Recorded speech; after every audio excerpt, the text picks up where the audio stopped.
सभापति जी, बहुत लड़ने के बाद मुझे मौका मिल रहा है बोलने के लिए। तो समय आपको मुझे तो लग रहा था कि 3 बजे तो बहस शुरू हो जाएगी। नहीं, मैंने समय दिया। 3 बजे तो बाद 2 बजे भी कोई नहीं दिखाई दे रहा है यहाँ पर। धन्यवाद दीजिए ना कि समय। सभापति महोदय, अखिलेश जी को मैं चुनौती देता हूँ, इस FCRA बिल का जो प्रावधान लाया है, इसमें एक भी प्रावधान ऐसा है आप दिखाइए जो कोई भी माइनॉरिटी का खिलाफ है। अखिलेश जी, आप क्या कहना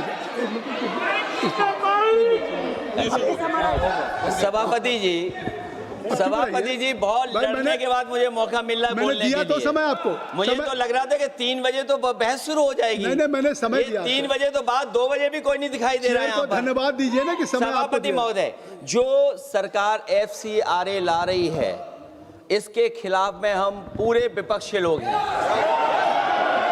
और सभापति महोदय, अगर जो माननीय मंत्री जी कह रहे हैं, नहीं, माननीय मंत्री जी कह रहे हैं कि माइनॉरिटी के खिलाफ नहीं है। माननीय मंत्री जी बताएं, आज तक जो बिल लाए हैं बिना माइनॉरिटी के खिलाफ कौन सा बिल लेकर के आए हो आप? TR बालू जी,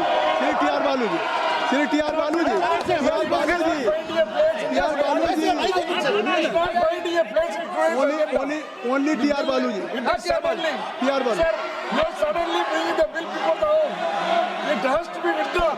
The bill has to be withdrawn. I think so that's why government has referred to the JPC. किरण रिजिजू जी, अब सुन लीजिए।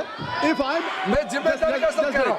अगर मैं सबको अलाउ कर रहा हूँ, आपको अलाउ किया, TR बालू साहब को, अखिलेश यादव जी को, तो फिर किरण रिजिजू जी को सुनिए। मैं जिम्मेदारी का सब कहता हूँ, अखिलेश जी को मैं चुनौती देता हूँ, इस FCRA बिल का जो प्रावधान लाया है, इसमें एक भी प्रावधान ऐसा है आप दिखाइए जो कोई भी माइनॉरिटी का खिलाफ है। ये सरासर झूठ बात फैलाया जा रहा है देश में। किसी माइनॉरिटी को टारगेट करने का सवाल ही नहीं है। आप चाहते हैं कि विदेश का धन बिना कानून के ऐसे ही देश में ला करके मर्जी खर्चा करने का क्या? This country is not a banana republic. There should be rules and regulation as per the spirit of the Constitution. There is not a single provision in the proposed FCRA targeting any minority institutions. There is a campaign to mislead certain communities. I take full responsibility to ensure that not a single provision is against any minority community. This is for the well-being of the security of every community of India. And if any confusion, so you can discuss detailed deliberations in JPC. So already government is going to do.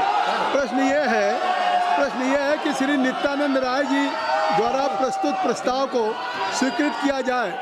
जो सदस्य प्रस्ताव के पक्ष में हैं वो हाँ कहें, जो सदस्य प्रस्ताव के विपक्ष में वो ना कहें। मेरे विचार में निर्णय हाँ वालों के पक्ष में हुआ है, हाँ वालों के पक्ष में हुआ है, प्रस्ताव स्वीकृत हुआ।